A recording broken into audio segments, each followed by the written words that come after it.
the environment, because those three things need to be integrated.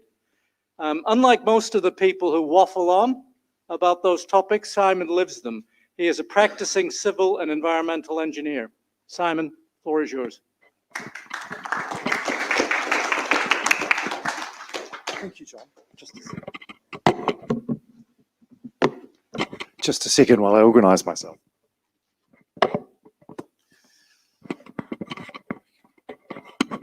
Good evening. I'm Simon Court. I'm the environment spokesman, and I am a civil and environmental engineer with 23 years experience.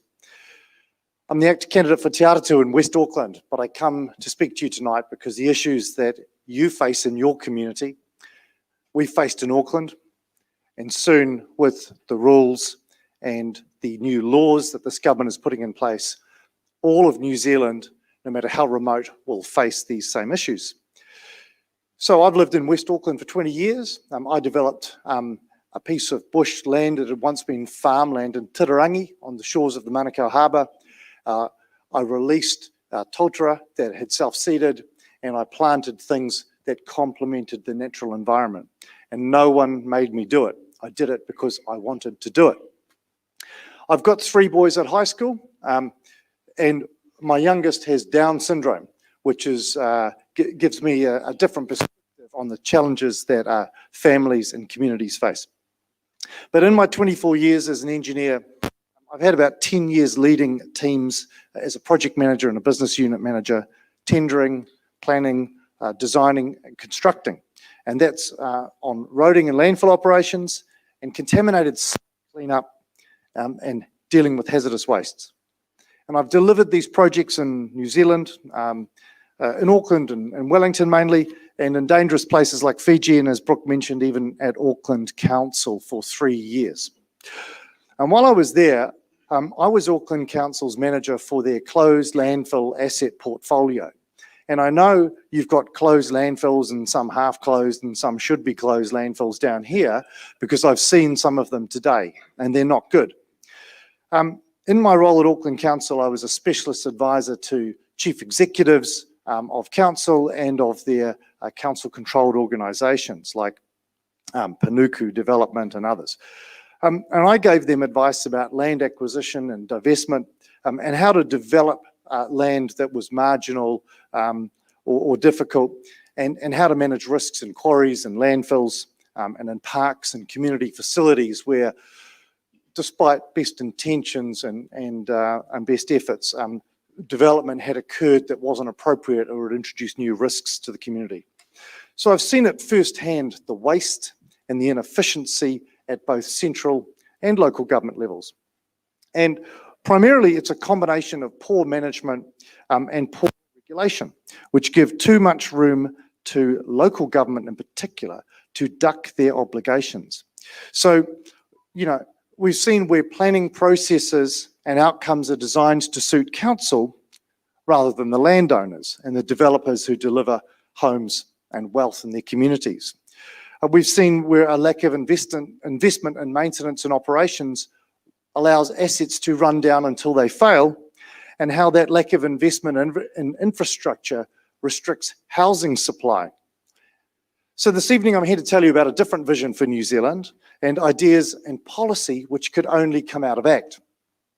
And this policy is integral to ACT's plans to kickstart the economy, to unlock our potential, and to get more Kiwis into homes. ACT is the only party that proposes real solutions to these problems. We believe in innovation, not more regulation. We know we need to get smart about how we protect our environment and get smart about how we plan, deliver, and pay for infrastructure. And in particular, get smart about how we deliver more and better housing.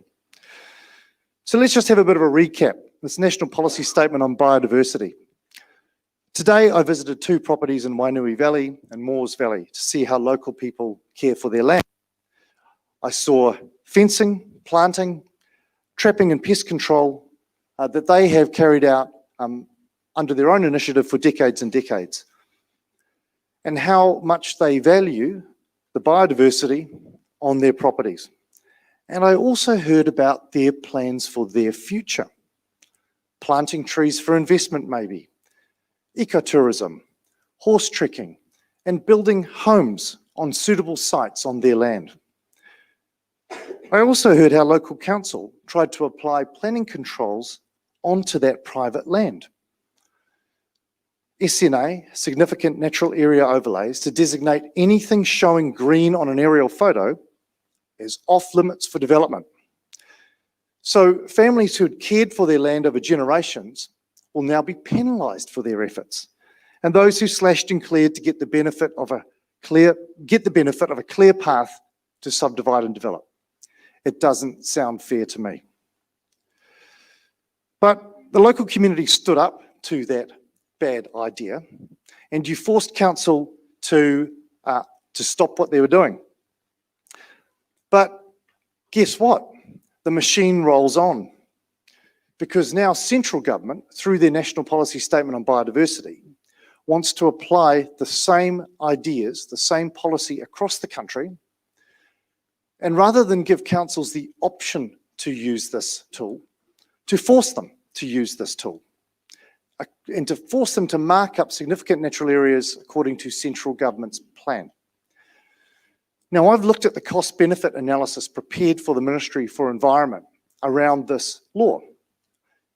MFE estimate that up to 50% of some properties will be designated as SNAs across the country. And it will likely affect about 20% of private property in New Zealand. But if you think that's bad, for local government itself, for their operations and asset management arm, it's worse. They don't know this yet, but this will deliver a severe impact to local government's own ability to deliver basic services and facilities in the future. I'll give you an example. Auckland Council own a quarry, a strategic asset for that city. It was consented at a cost of about $500,000 back in 2006 to extend the quarry and then to backfill it as a landfill over 35 years. Now, a large area of the site was covenanted, another area was to be revegetated in natives, and very large buffer zones around the site were not to be disturbed and allowed to regenerate naturally. But in 2015, the Unitary Plan, one of those plans that gets advertised in the back page of your local newspaper next to births, deaths and marriages, included an SNA overlay over existing vegetation on aerial photos. Now, Auckland Council weren't quite as forthright as the local council down here. They applied it to their own land rather than picking a fight with private landowners. But what they did was essentially a colouring in exercise for planning graduates over existing aerial photographs. They ignored existing consents and designations, and the biodiversity team who I worked alongside told me over lunch one day that they didn't have time for that. Yes, they knew all that stuff was on file, but they were just given the aerial photographs and could you please work with those? I mean, come on, this is an organisation that does a $3.5 billion business a year. And in 2018, a surprise to council and to the quarry operator, when they went to let the regulator know, as they're required to, that they were going to strip some vegetation and blast the quarry high wall as part of their final finishing, they were told they couldn't. They needed to go and apply for new consents under these SNA provisions. Well, guess what? That cost $100,000. It was 8 months to get the consents, but once you take in the seasonal effects, you can't do earthworks in winter, it was 12 months. But nothing changed in terms of the environment or biodiversity because council agreed that all the mitigations agreed to in 2006 were already sufficient. We cannot let this be rolled out across New Zealand. It will be a disaster. It will choke development and environmental innovation. Now let's just recap about this UDA, this Urban Development Act. We've heard about the Urban Development Act and of the National Policy Statement for Urban Development. This government's rolling out so much bad law I can hardly keep up, frankly. We've heard the UDA is the worst piece of planning legislation since the National Development Act of 1979.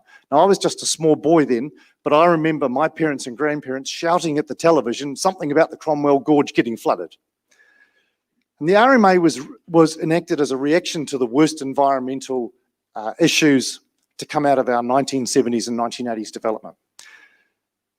But rather than reform that poor performing law, this government and Minister Phil Twyford used the Urban Development Act apparently as the one-shot treatment to blast through the RMA. Rather than fix the barriers to development, which the Greens would never allow, the Greens supported bad law, the Urban Development Act, giving government power to remake cities and suburbs in their image, not to the wishes of their communities. And I'll give you an example about how this Urban Development Act, which was passed into law under urgency in mid-August this year, just a short time ago. There's a project in Hamilton. It's Hamilton East, the Peacock development. It's been on the cards, and I kid you not, I've seen the planning timeframes, and they go back to 1965 when the land was first identified, right? So they finally got this project off the ground, and NZTA and Hamilton City Council identified that in order to widen a road, they need to take part of somebody's lifestyle block. Now, this lifestyle block's big enough that these people could put 2, potentially 3 homes on it if they wished, depending on the configuration. But because NZTA and the council, through the Public Works Act, are going to take some of their land, which they need for the road, they won't have enough land to subdivide under current rules. What Hamilton City Council said is, don't worry about that, because after we've done our own plan change, which is still going through the courts, you'll be able to subdivide your land. And they said, well, that's all very nice, but that's before the court. So that's still rainbows and unicorns as far as we're concerned. However, NZTA and Hamilton City Council need their land now. So they've said, we're taking it under the Public Works Act. So they lose their ability to use their land how they wish. But they were only offered $1. And I'll tell you why, because it's because the government decided that the future benefits to these people in terms of walking, cycling, having a bus route and some new shops down the road will outweigh their private use of their land and outweigh their loss. Now, this is coming to a suburb near you. The Urban Development Act is like the Public Works Act on steroids. It ignores local democracy and basic property rights, which support our constitutional democracy. It is such bad law, and I've read some of their papers, even planning lawyers are struggling to understand how it will work. But they're sure looking forward to working it out at your cost. And while Phil Twyford's UDA may be tied up in legal challenges for years, you can guarantee land prices will continue to skyrocket and consent compliance costs along with them. Yet New Zealand built, on average, nearly 9,000 houses a year over the last 3 to 4 years. Imagine if government actually made it easier for the private sector rather than continue to get in the way while reserving all the free rides and best seats for itself.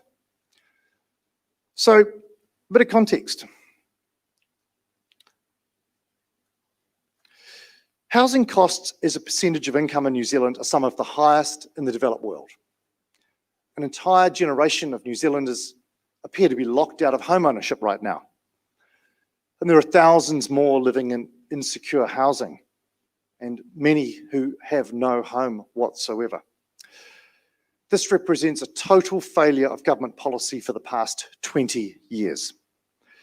For nearly 5 years, from 2014, we heard a minister, Phil Twyford, boast about how he was going to get 100,000 Kiwi-built homes built in 10 years. That's 10,000 a year, effectively doubling what the private sector is currently delivering.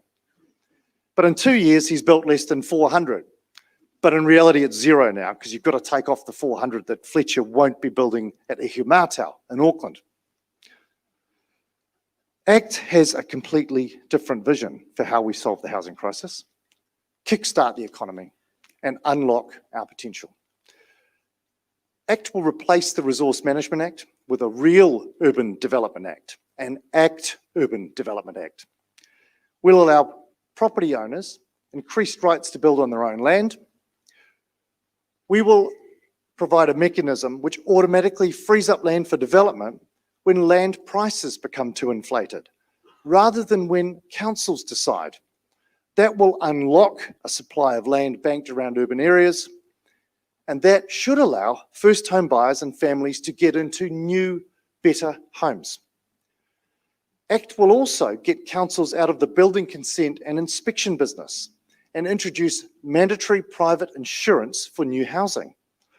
That will re-inject dynamism into the construction industry and will replace the overly skittish and sometimes sketchy council inspections with compulsory building insurance. That will provide guarantees for homeowners while allowing innovation and speed in housing delivery. ACT will also automatically permit building materials which are allowed in other jurisdictions with similar conditions to New Zealand, like Japan, for example, to be used here. That ensures materials which have been approved by a quality regulator will be available in New Zealand to increase competition and reduce costs in the building materials market. So that will bring prices down and it will allow innovation to thrive. ACT will also let councils do something that they need to do. That's to issue targeted rates to pay for infrastructure for new housing developments. This means that councils can actually borrow to deliver infrastructure now against these future rates revenues. Deliver infrastructure when it's needed, not decades late. And that will clear a path for new development and urban redevelopment. So ACT's vision is clear. ACT is the only party which proposes real solutions. We believe in innovation, not more regulation. We're the only party which brings real world experience to solve these problems. We use data, not slogans and more activism. We need to get smart about how we protect our environment while we get smart about how we plan, deliver and pay for infrastructure and how we deliver more and better housing. There are certain aspects of law and practice which absolutely need to change. We need to replace the Resource Management Act with a real Urban Development Act. We need to automatically permit building materials which are allowed in similar countries to ours with similar conditions. And we need to let councils issue targeted rates to pay for infrastructure in new housing developments. Now, these ideas could only come out of ACT. And there is a lot more detail about this on our act.org.nz website, along with our plans to kickstart the economy and unlock our economic potential. But we do need to get up the ACT party vote so that ACT has the power to get these policies over the line in a new government. That is why I would urge you tonight to give your party vote to ACT, to send more ACT MPs to Parliament so you can change your future. Thank you very much.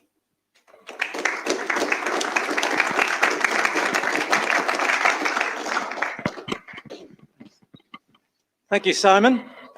Before I